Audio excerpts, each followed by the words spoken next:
اعوذ باللہ من الشیطان الرجیم بسم اللہ الرحمن الرحیم الف لام را تلک آیات الکتاب المبین۔ الف لام را یہ اس کتاب کی آیات ہیں جو اپنا مدعا صاف صاف بیان کرتی ہے۔ یہ اس کتاب یعنی قرآن مجید کی آیات ہیں جو واضح اور مبین ہے۔ کوئی چیز اس وقت واضح ہوتی ہے جب وہ دوسروں سے الگ ہو، اسی لیے اس کتاب کی آیات دلیل کے ساتھ واضح ہے، الگ ہے۔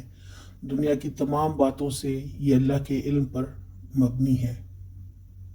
انسان کی سوچ سے بالاتر وہ ذات اللہ جس کا یہ کلام ہے وہ اپنی ذات میں واحد ہے، اس جیسا کوئی نہیں ہے۔ ہر طرح کی باطل نظریات کی نفی کرتی ہے۔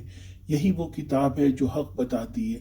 حق وہ ہے جسے یہ کتاب بتائے گی، باقی تمام خیالات، تجربات، نظریات اور تحقیقات بے معنی ہیں، ان کا کوئی وجود نہیں۔ یہ کتاب جس چیز کی تصدیق کرتی ہے وہ حق ہے، جس کی نفی کرے وہ باطل ہے۔ تمام فیصلے اس کتاب کے تابع ہے اور یہ کتاب اللہ رب العالمین کا کلام ہے۔